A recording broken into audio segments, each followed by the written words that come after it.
Good afternoon, everyone. This is Chrissy from Solstice ATR. Hope everybody's doing great. My handle on Twitter is at Chrissy Farah. On Discord, capital ZOU pound 9345. On YouTube, you can check me out under Chrissy Farah by Solstice ATR. Remember, all the stuff I do is for educational purposes. We're not a broker dealer. Past performance does not indicate future results that may not be copied. Here are some of the things I will be covering for the coming week and the last day in November, the first week of December. What I'm looking at is a lot of different charts. One of them is Bitcoin, small cap, the Nasdaq, the S&P, the global Dow, gold, and bond market. Here are some of the futures. Here are some of the stocks. Here are the ETFs. Remember, we have to be maximum fluid in the market. Don't be biased to one side. Don't assume things can happen differently one day to the other. Trade what the charts give you. Stocks usually by end of the year do rally. We have a vaccine.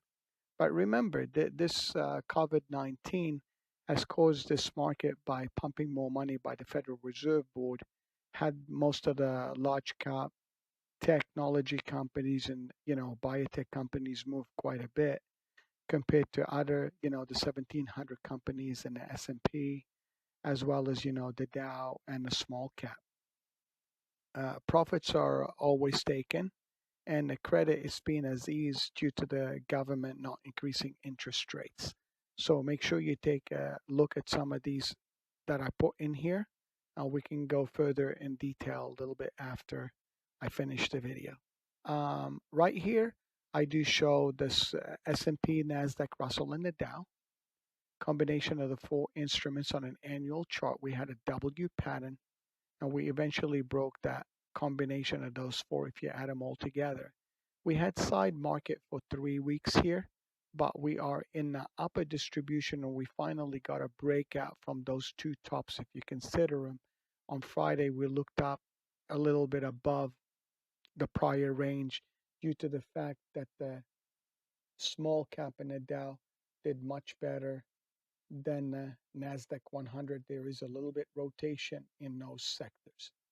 So first of all, let's take a look at. I'll start with this strong one, RTY.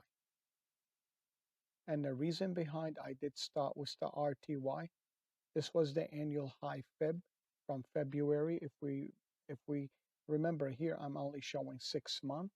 I'll back it up to 1 year so you can get a better feel of what the market has done in the last year or so. This was the February reversal till March 23rd, and eventually we grinded. We came back in June to that high. We had a lot of difficulty going up in the Russell, but we eventually found the level. We got support here on a linear regression channel. You can draw that by hand, connecting two dots, and we connected it to here. So you had 3 points, and eventually we broke up. Are we still looking for the upper channel up here? This is the candle. You had that H pattern and eventually breakdown. And the second piece, we lost the 50% fib. So that candle took us down. This is why I connected it not from up here connecting high. I connected this nearest point to this nearest point. So it'll be the regression channel will be parallel to the one at the bottom. We just move it up to find a point. Does it continue higher or not? Depends what the outcome is. So I'm going to zoom in here just to show you what else I've done. Every month we do anchor our fibs from the zero line. It depends how you draw it, or from 0 to 100 or 100 to 0. I anchor it that way. So my first support would be the 38%, 50, and 61. This is the reason we took the November 3rd all the way up to here. Remember, we have November 30th still to come. I just adjusted it because I did not want to keep the prior month up. So I did a full month's extension. And this is last week's range in the last 5 days, where the Russell eventually on Tuesday broke out. Wednesday, then we had Monday, Tuesday, then the Wednesday, we had the regular day. Thursday was an off day because of Thanksgiving, and we had a Friday recovery back bouncing off the simple moving average, which is the fast time frame. This is the 18 and the 50. How far are we away from the Russell at 1850 all the way down to 16, 50? It's because this will catch up to up here where the 50% fib is on the daily chart. You can see the low and high. It shows you support 61, 50, 38%. But the weekly fib is way up here. Even if we come back down to the 18 SMA, we're still okay. But I think the sentiment is still more bullish than bearish. That's what the small cap shows us. Let's take a look at the Dow Jones Industrial Average, YM. The Dow Jones Industrial Average, we did the similar thing. We had the annual high. We eventually retested a couple of times in July, then in August, broke up, came back in, looked up, came back to the channel because we had a steeper channel here. We took it off, no longer valid. Then we bounced off and we eventually cleared those prior three highs here, 1, 2, 3, because we break out of that channel here. And we looked up, and if we zoom in here, you can see that the monthly fib is from low to up here, the Thursday's high. We fell in on Friday, but came back up, which is half a day session. But this is the weekly fib from 0 to 100, understanding that the Fibonacci on a 5-day range, you look at the 38, 50, and 61 for support and resistance, and a breakup with the extensions to the upside, extensions to the downside. That's the Dow. Let's take a look at the NQ or the NDX, which is similar. This is the E-mini NASDAQ 100. Since February, this thing has done quite a bit very well. But unfortunately, since we climbed this high, we've been range bound in the NASDAQ for the last, since August, 30th, let's say September, October, and this is, November. And as you can see, we've been range bound for the last 3 months doing a W back and forth. If this is considered a cup and handle, and this is going to continue higher, this is the November high, this is the November low, which is the Feb. We have the annual high up here. This is the weekly Fib. We continued higher. We recovered quite a bit. Do we break out of this range to continue higher, or do we come back? This is where your 18 simple, that's your 50, your support and resistance on the longer time frame for the month. You can see it's anchored similarly, except the Fib are the same from here to here. You can see that the machine grabbed them. That's your 38, 50, and 61%, where the 50 SMA will catch up to the 50 Fib. That's the NASDAQ. Let's take a look at the S&P 500. And I will be doing Bitcoin after this. As you can see from February, when we fell down from the 20th, 23rd, we fell down to March 23rd, and eventually we climbed back up. We do still have these gaps up here, these little square boxes, and eventually we filled all the other cups on the resets. We did a W. We are in a similar situation in the S&P 500. This was the annual high. We came down, tried to retest. We eventually broke that channel. We looked up, but we are in the symmetrical triangle here, flagging. If I show it on the 4-hour chart, you'll see it more clearly. We have this low at 32.25 and the high 36.68. That's the monthly Fib. The 50 is down here in the 50 SMA. That's the 50 Fib, and that's the SMA. That's your 18. If we lose this channel, look for the 38 and the 50 and 61. Then if we do break up, look for the extensions to the upside. And here's the weekly 5-day range, which we don't have. We missed the Thursday, remember, because of the Thanksgiving. We only have 4-day range. And if we look at the extensions, they are up here. How I draw the 123, 161. You have the 2361. I don't have the 100, but I do have the 161 up here. Here's your 23 and the 38 on the monthly, and the 50% Fib up here. So trade what the charts give you, not what you think. And let's take a look at now BTC/BTC. I had called it on Twitter because I try to educate people. I do tweet a little once in a while just to help out. I don't know if people follow me or not. If you do, it's better for you. You find out a lot more things. You'll learn out of it as a trader over time and experience. This is the linear regression channel that we had on BTC. And eventually we had that 12th area 10,500, then the 12th area, we couldn't clear it. And eventually that 13,000 took off. As you can see, we have a channel down up here and down here. I put different colors so to kind of give you an idea. These are hand drawn. I just estimate them. We know that the 50% is right in the middle here, but very important thing. This was the old fib that I had from here to here on the annual. Because remember, 3 years ago, when BTC came on the exchanges, it was at 20,000. We came, looked almost at the 20,000, and eventually, because we ran too fast, it eventually, the advanced decline line and the RSI got too extended above 80. It had to get a relief and a reset before continuing higher. And most people don't get that. They chase at the highs instead of selling into strength and buying at a discounted rate. They do the opposite. Think of yourself, if you go to a shop, you want to buy an item, not at retail. Let's say it's actually at Saks Fifth Avenue, a shirt for 150 bucks. You go see it at Nordstrom for 110. But if they put it in Nordstrom rack, it's going to be at 75 bucks. And if they put it in an outlet, it's at 45. Sometimes you have to look for a discount in order to buy, not always chasing a return and end up getting caught and holding and praying that this thing will come back up for you. So trade the chart and let's take a look at the extension. Here are the extensions. I don't have the 161 up here. I just have the 61. I didn't put the 78. Basically, if I put the 78 here, you can see that we've reached that 78% fib and eventually fell down. We didn't get to the 100% Fibonacci extensions from that area. You can see, and I don't have this 161 until up here. That's basically double standard deviations. Let's just auto fib it. Remember, we do have a target because the advanced decline line and the RSI got above 70 and 80 and the ADX got above 60. That means we have in the future a target up at 23,024 and 26,200 area 300, which does match with the 161 extension. But remember, we always have to get a relief before continuing higher. And let's take a look at it on a more granular area. As we can see, this is the pattern right here. If I zoom in and just show you the monthly, since that 13.5 breakout and the 12.6, we broke out of here. We consolidated for a couple of days and eventually rocketed.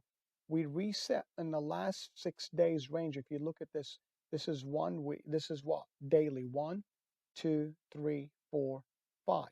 This is 5-day range. 1 day took out 1, 2, 3, 4, 5, 6, 7 days, almost the 8th day continuation higher.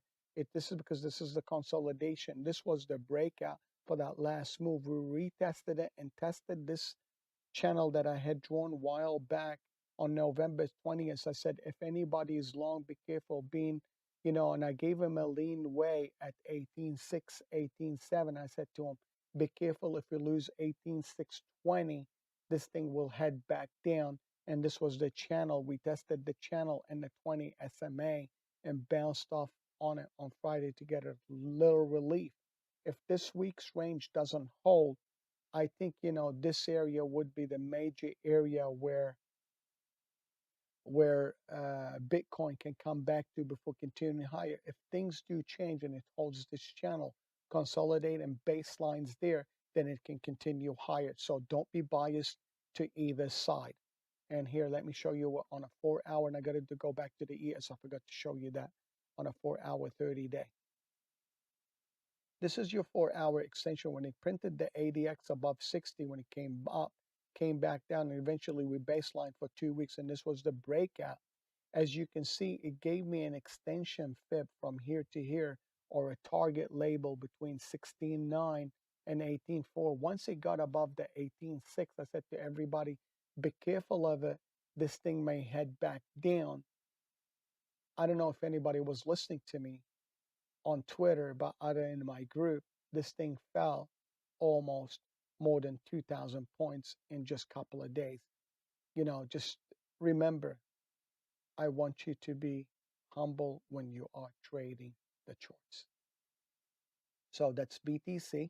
Let's go back to ES one more time. You can see that W pattern, and eventually we broke out of this symmetrical triangle we came up, we went up, looked back down. This is the last 3 weeks range. As you can see, we've been zigzagging back and forth, and eventually we're rounding a bottom.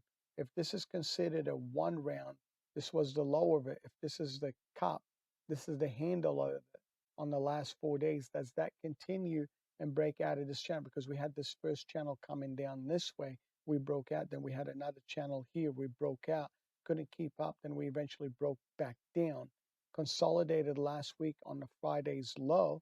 Then on Monday, Tuesday, we gap up. Wednesday, we go sideways. Thursday is holiday overseas. They trade a little bit. Then on Friday, we gap up and we continued higher, but we retested the Friday's, the Wednesday overnight range, not the Monday, Tuesday highs. So we're going to trade. This is the fib for the week. Remember the 38, 50, and 61. And this channel, that symmetrical triangle, do we break above that symmetrical triangle to the upside or the downside? Let's take a look at the VIX. That's the VIX ETF, and I'm putting it here on purpose, and I want to go to the daily chart so you guys can see something that I'm talking about. And I said that in my group last week and in the video, be careful of the 24 area, 23 losing it. We can come back inside this gap. You can see this gap here. We can highlight it in a box. I'm just not gonna, put it on, but I'm gonna kind of give you an idea how to look at it. And we can go like this to the cross, and you can see we're starting to retest that gap area in here. Does that continue to fall below that $20 range, come back to reality? And since there's no fear and the Federal Reserve Board has not done anything, do we continue lower or higher? And I have the annual fib from high to low. When the March we rallied back up to to the March 20, from February to March. That's the opposite of the market. That fear gauge spiked up like 1987 and 2008 and 2000. Then we fell down. We looked at the 35-40 area a couple of times, couldn't continue, and eventually we fell down. If there is fear, we have to clear the 24-25 area in order to continue back up in the fear gauge, and the market will reset. So we're going to trade the charts in front of us, not what we think. And I have the weekly fib right here on the chart on the VIX. If you look at the bond market, I'll use, instead of the ZB/ZB, I'll use the TLT. So I said I'll do a different combination of instruments. If the Federal Reserve Board keep interest rates low, the par value of the bond stays spiked. If the interest rates go up, the par value will drop. Like when in March, when they rallied it up in February, in March they rallied it back up. And unfortunately, since the interest rates being stable at a low interest rate, this is basically range bound, continuing in a down channel. If interest rates do spike up, the par value will drop. Then you'll have the yield and the banking and the loans and everything that's happening in the market can change. The most important, getting this economy back online and getting a vaccine out, because people are scared. This is what the media does to them. They don't think that the Federal Reserve Board is pumping money for the big guys. But remember, we're not biased. We are traders. We're here to make money, not to lose money. So let's now go to dollar sign global Dow. I'll just show the global Dow for the day. Oops, dollar sign, I put pound. Dollar sign DOW. We can't find it. G, sorry, I didn't put the G. Whoops. So remember, on this is showing you the annual high in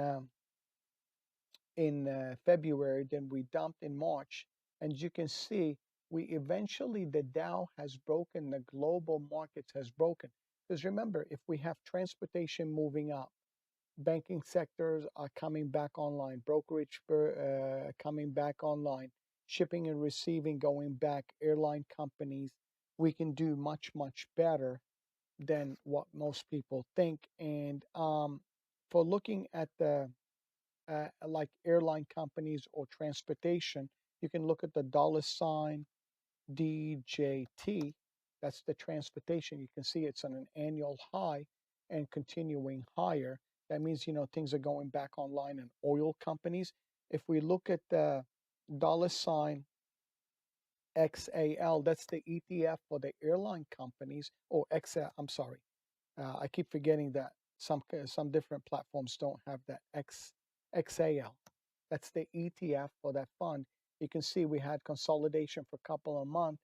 If there's going to be a vaccine, the airline companies such as Delta, Boeing, Lockheed, things do change. So we have to be open-minded for change and continuation. And don't be fooled by somebody telling you everything's going to hell or everything's being good. You have to watch what the market gives you. And let's go right now. One more item. I'll look at one more ETF before we can go. You can either look at retail, you can look at technology companies, you can look at RYT. For example, I'll use one of those. It's Invesco exchange traded S&P equity value. As you can see, it's an annual high as well. So, because remember, we have to look at the S&P only 500 companies, those big companies such as Apple, Amazon, Googles of the world, the Netflixes, the Teslas of the world, the Microsoft of the world, the Shopify's, the PayPal's. These represent about 40% of the S&P 500. And you got Goog A and Goog ABC, correct? Goog, Goog, and GOOGL.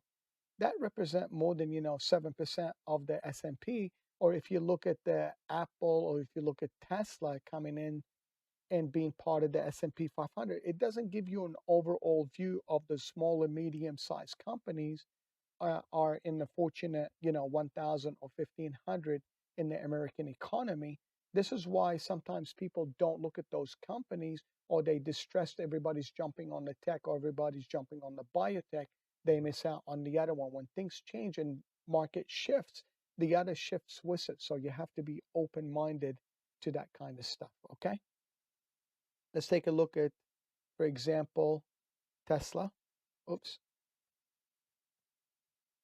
So as you can see, Tesla, we have the annual prior high before the split, where, that was a 5-to-1 split.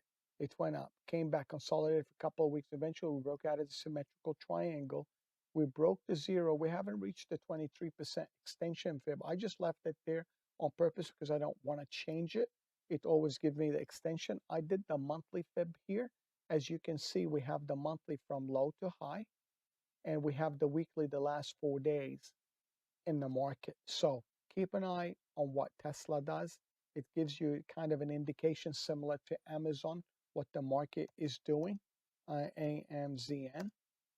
As you can see, Amazon, because if things are going to get vaccine and stuff, a lot of the shipping, people want to get out of their home.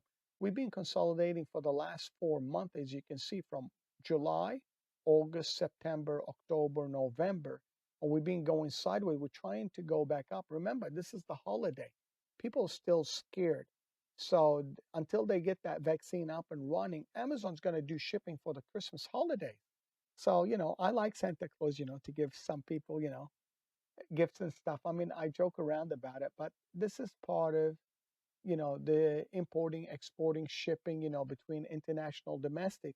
You can see it in Amazon itself, as well as in Apple. It did hold the 110 area last week when I told everybody the 100, hey, it can go back up. Everybody looked at me like I'm crazy. No, there's no such thing as crazy. We had a symmetrical triangle. We consolidated for the last 2-3 weeks. If Apple can continue high and people are going to buy something out of it, that 110 area did hold. If we break out of that symmetrical triangle, you look for the monthly extensions to the upside, and eventually you'll break out of this area here, and here to look towards the upside. Trade the charts in front of you. Don't be biased to one side. And this is the reason why I wanted to show you a couple of different instruments right here. I hope this was helpful to you in your trading. Check us out. Once again, hit the like button, smash button. And if you like to subscribe, you know how to find us on solsticeatr.com. So take care, everyone. Be safe, and look forward to seeing you in our chat.